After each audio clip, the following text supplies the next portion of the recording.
আসসালামু আলাইকুম রহমতুল্লাহি ওবারকাতু। সম্মানিত ভিউয়ার্স, আমি মোহাম্মদ রুবেল মিয়া। আমাদের লতিরাজ বাড়ি একের যে চারাগুলো আপনারা দেখতেছেন, এই যে দেখতেছেন গুণগত সম্পন্ন চারা।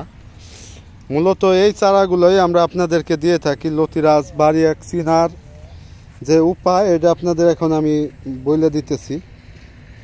লতিরাজ বাড়ি এক, অনেকেই বলেন যে লতিরাজ বাড়ি এক কীভাবে চিনব। আমাদের যে লতিরাজ বাড়ি এক দেখেন, প্রত্যেকটা পাতার মাঝখানে এরকম কালো ফুটা থাকবে, এই যে লতিরাজ বাড়ি একের। আর লতিরাজের পাতা হালকা টিয়া কালার হবে, পুরো গাঢ় সবুজ হবে না। এই যে লতিরাজ বাড়ি এক চিনার একমাত্র উপায়।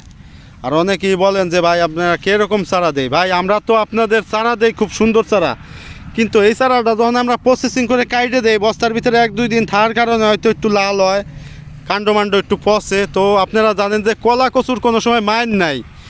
আপনাদের সব সময় আমরা বলি যে কলা কচুর কোনো সময় মাইন নাই। এই যে দেখেন কত সুন্দর চারা আপনাদেরকে আমরা দিয়ে থাকি।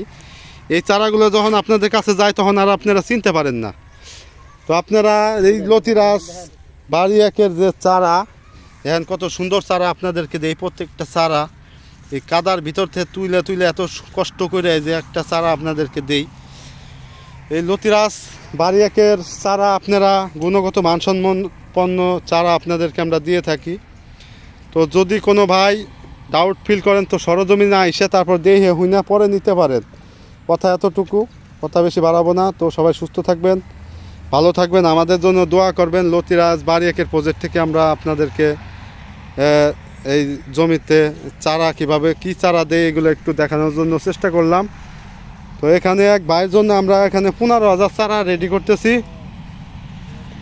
এখানে আমরা এই চারাগুলো যে জমিতে আমরা চারা করি, আপনাদেরকে বলি দর্শক, যে জমিতে আমরা চারা করি এই জমিতে কিন্তু আমরা লতির প্রোডাকশন পাই না। কেন প্রোডাকশন পাই না? এই যে লতি ছাড়ার কারণে এই গাছের গ্রোথগুলো নষ্ট করে ফেলা, এই জন্য আমরা প্রোডাকশন পাই না। তো এখানে কত সুন্দর চারা আপনাদের জন্য আমরা এই যে করে রাখছি।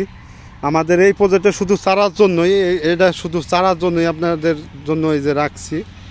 তো এই যে দেখতেছেন লতিরাজ বাড়ি একের এক চারা এক ভাইয়ের জন্য 15,000 চারা রেডি করতেছি। তো সবাই সুস্থ থাকবেন, ভালো থাকবেন। আসসালামু আলাইকুম রহমতুল্লাহি ওয়া বারাকাতুহু সবাইকে।